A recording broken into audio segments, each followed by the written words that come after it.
Taxi मालिक है या क्या कहते हैं वाहन स्वामी हो या वाहन चालक हो, उसकी जो जो समस्याएं हैं, क्या ये अगर हम टूरिस्टिक रोड में हैं जहाँ क्या इसका टैक्सी स्टैंड थोड़ा सा खूबसूरत भी तो हो सकता था कि यहाँ से आदमी पिंडारी तक जा सकता है। तो बहुत सारी चीज़ें टूरिज़्म के दृष्टिकोण से तो सरकार ने कुछ किया नहीं है।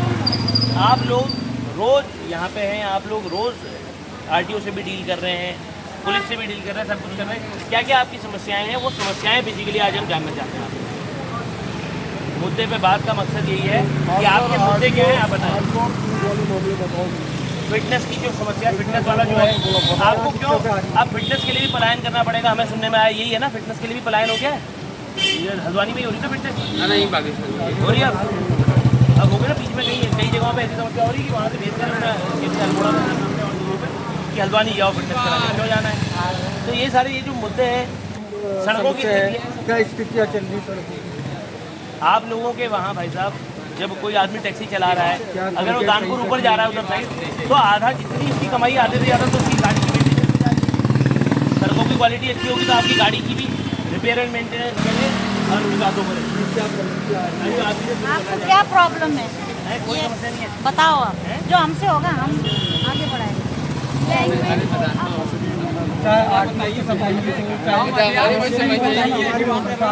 पार्किंग की समस्या है सबसे पहली तो।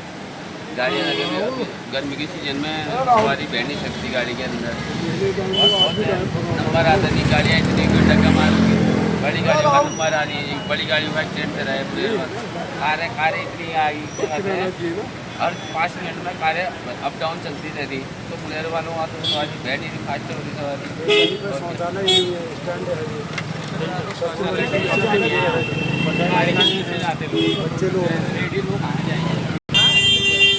बिल्कुल ठीक कह रहे हैं आप। इतना बड़ा स्टैंड है, एक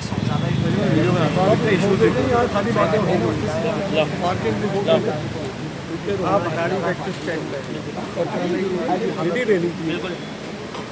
गाड़ी टैक्सी स्टैंड बिल्कुल गाड़ी टैक्सी स्टैंड है, जिनके लायक की रोडें हैं वो जी नहीं है।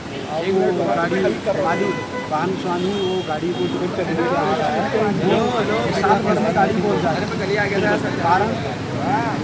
कारण की रास्ता खराब है। तो देखिए, खराब सड़क, आज मैं एक बात बताऊं, पहले तो आप लोगों के लिए जोरदार तालियां भाई साहब। आपने अभी पहले कहा था मैं नहीं बोलता हूं, लेकिन आपने बोला। हम अपने मुद्दों को बोल ही नहीं रहे हैं, हम अपनी बातों को रख ही नहीं रहे हैं, तो कहाँ से पूरी होंगी। बच्चा भी जब माँ बच्चे को दूध पिलाते थे, बच्चा रोता है। आज हमारी सबसे बड़ी चीज़ क्या है कि आप लोगों के पास, आपने क्या बोला, पार्किंग, शौचालय। देश आज़ाद हो गया, अभी हम इंडिपेंडेंस डे बनाएंगे, हम देश की आज़ादी बनाएंगे। आज़ादी किस चीज़ से? आज़ादी जो होती है ना, ये अभी हम गुलाम चल रहे हैं। एक जो व्यवस्था बना के दे दी, उसी में आपको गुजारा करना है। साफ़ सफाई होनी चाहिए सड़कों की। साफ़ सफाई में आता है शॉर्ट के लेके भी, अगर कोई महिलाएं आ रही है टैक्सी के लिए जा रही है, अगर वो यूरिनल बने हो, जहाँ नीचे है वहाँ भी तो टूरिस्ट आता है। ऐसी नदी है, नदियों का संगम है, बाहर हिमालय है, सारी चीज़ें। तो आप एक टूरिस्टिक डेस्टिनेशन के टैक्सी स्टैंड वाले, आज आप अभी आप डिपेंडेंट कौन है? आपको पता है इस गांव के इतने लोग आएंगे, वो जाएंगे, ये जाएंगे। तो समस्याओं को हम नोट करेंगे और हमारे मुद्दे पे बातों पे हम हर मुद्दों को लेके इन मुद्दों को कम से कम इकट्ठा तो करें। आज अगर हम राजनीति पे, उत्तराखंड क्रांति दल अपना हस्तक्षेप करना चाह रहा है, उत्तराखंड क्रांति दल राजनीति में आना चाह रहा है, तो जब तक हमारे टैक्सी वाहन चालक, वाहन स्वामी भाई लोगों की समस्या हमें पता नहीं होगी, तो हम सत्ता में आके क्या निदान करेंगे। तो इसीलिए अब हम समस्याओं को इकट्ठा करना चालू कर रहे हैं और समाज के हर वर्ग के साथ जुड़ रहे हैं। और आज आप लोगों के लिए भाई साहब, आप लोगों को क्या अगर सच में समस्या है, तो क्या आप लोगों ने समस्या को लेकर कभी कोई ज्ञापन दिया? हम आपके साथ चलते हैं। अपनी समस्याओं को नोट करना बहुत ज़रूरी है, अपनी समस्याओं को किसी फोरम में रखना जरूरी है। पहले आप अपनी समस्या देंगे तभी तो, आज नहीं तो कल जाके पूरी होगी। तो आपकी एक समस्या अभी हमने क्या क्या समस्या नोट करी है? पार्किंग की समस्या नोट करी, शौचालय की समस्या नोट करी, सड़कों से जुड़ी हुई समस्या नोट करी, शेड नहीं है उसकी समस्या नोट करी। आज यहाँ पे ये रोड में ही तो पार्किंग बनी हुई है, कोई ऐसा टैक्सी के लिए थोड़ा सा यहाँ पे एलिवेटेड भी निकाला जा सकता था अगर चाहते। भीमताल साइड अगर आप जाओगे वहाँ पे निकाल सकें। तो क्या है ना, अभी हमारा विकास जो है वो नैनीताल जनपद के ऊपर चढ़ नहीं पा रहा है, क्योंकि हमारी सरकारें हैं, उनका घुमाऊ जो है वो हल्द्वानी और उदयपुर में है, तो पहाड़ों की ओर तो कुछ हो नहीं रहा है। और इस जनपद का होने के बाद बड़े दुर्भाग्य से कहना पड़ता है, हमारा जनपद बड़ा ही उपेक्षित है। पिंडारी ग्लेशियर हमारे पास, कपनी ग्लेशियर हमारे पास, सुंदरडूंगा ग्लेशियर हमारे पास, जम्बू ग्लेशियर हमारे पास, दुनिया भर के ट्रैक साइट्स हमारे पास, मंदिर हमारे पास। यहाँ क्या हमारे पास टूरिज्म आ रहा है इतना? पिंडारी ग्लेशियर जाने के लिए रोड ही नहीं है सर वहाँ पर। कल मेरे को बुकिंग छोटी गाड़ी थी, रास्ते में गड्ढे पड़ गए, जाना नहीं पड़ा, जाने की जा ही नहीं पाया मैं। जान से जो कि आज आराम से वापस आया मैं। चातुर्मास में हल्द्वानी से खादी की बुकिंग मिली, रोड थी नहीं ढंग से, छोटी गाड़ी नीचे बम्पर लग गया, टूट के वापस आया मैं बस। जो मजबूत हो जाए तो इतना पर्यटन बढ़ेगा। रोड जो है ही नहीं, गर्मी घर मेरा घर गर्मी पड़ता है, छोटी गाड़ी है मेरे पास, मैं कुछ जा ही नहीं पाता हूँ। जज साहब है हमारे टैक्सी देंगे।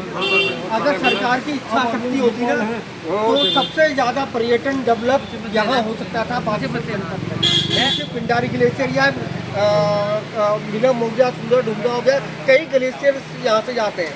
तो उस प्रकार की अगर इंटरनेशनल लेवल की सड़कें भी होती, वो चीज़ भी होती, तो उससे टूरिज्म भी होता और क्या कहते हैं सरकार का राजस्व भी आता और यहाँ के लोगों को रोजगार भी मिलता।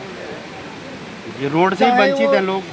टैक्सी ड्राइवर को होता, टैक्सी मालिक को होता, यहाँ के गाइड्स को होता, जो टूरिज्म में जो गाइड्स होते या जो होम स्टे या अन्य प्रकार के पर्यटन की से जुड़ी हुई चीज़ें होती तो उसका फायदा तो नहीं मिलता। लेकिन सरकार के बिल्कुल मेरे को लगता है इच्छा शक्ति नहीं है। जबकि हमारे विधायक जी कहते हैं कि इसको हमने क्या कहते हैं वर्ल्ड मैप में ला दिए जो पिंडारी ट्रैक है, तो लेकिन ये कहीं से कहीं तक नहीं लगता। सड़कों की हालत आपने अभी तक वहाँ की देखी। ये लद्दाख है, लद्दाख की सड़क है, ये आपके सामने है। आप टैक्सी वाले अगर इस बात को समझें कि अगर ऐसी सड़कों की हम मांग करें तो ना केवल उस मांग से टैक्सी वालों को लाभ होगा, उस मांग से वो जो दूरस्थ गांव में जो लोग हैं उनको लाभ होगा। प्रॉपर साइन बोर्ड होंगे तो न जाने देश विदेश का कितना टूरिस्ट आएगा। जब टूरिस्ट आएगा बाहर से तो बाहर से पैसा भी लेके आएगा, तो हमारे जनपद में कुछ ऐसा पैसा आएगा जो हमारे जनपद का नहीं था। आज क्या है कि एक के बुबू को पेंशन मिल रही है, उसी से एक टैक्सी वाले से एक गाँव से दूसरे गाँव में पैसा जा रहा है, दूसरे गाँव से तीसरे गाँव में पैसा जा रहा है। जब तक टूरिज्म के दृष्टिकोण से हम अपने क्षेत्र को डेवलप नहीं करेंगे तो ऐसी सड़क पे आपकी गाड़ी चलेगी तो क्या उसकी वेयर एंड टेयर कम होगी नहीं होगी, टायर कम खींचेंगे, एवरेज इंप्रूव होगा, जो आपका पैसा गैरेजेस में जा रहा है फालतू वो कम जाएगा। तो ये चीज़ भाई साहब बिना मांगे नहीं मिलेगा, और मिलना होता बिना मांगे तो 25 सालों में मिल गया होता। इन राष्ट्रीय दलों ने देना होता तो इन्होंने 25 सालों में पहाड़ को कुछ कुछ दे दिया होता। इस क्षेत्र ने बहुत कुछ दिया है, मुख्यमंत्री भी दिए। लोग हमने कहा चलो आजाल हमारा नंबर ले, आजाल हमारा नंबर ले, आजाल पहाड़ा आ जाएगा, थोड़ा मणि को हो ना पेशेंस धैर्य जो होगा। हमने कहा आ जाएगा, हमारा नंबर भी आ जाएगा, अभी तक नहीं आया ना, तो नंबर छीन के लेना पड़ेगा। नाम बताओ।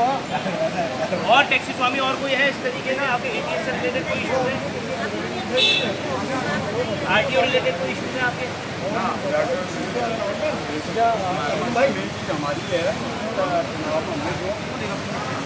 और जब तक हमारा दिक्कत नहीं मिलेगा आसपास तो महीने के अंदर आपको पत्रकार बंधुओं को ये बात पता है? कुछ पत्रकार बंधु नहीं, आदमी ने अगर भी गाड़ियां रोक लेगा कि तुम्हारी गाड़ी लगाएंगे और पैसे नहीं देगा, गलत बात।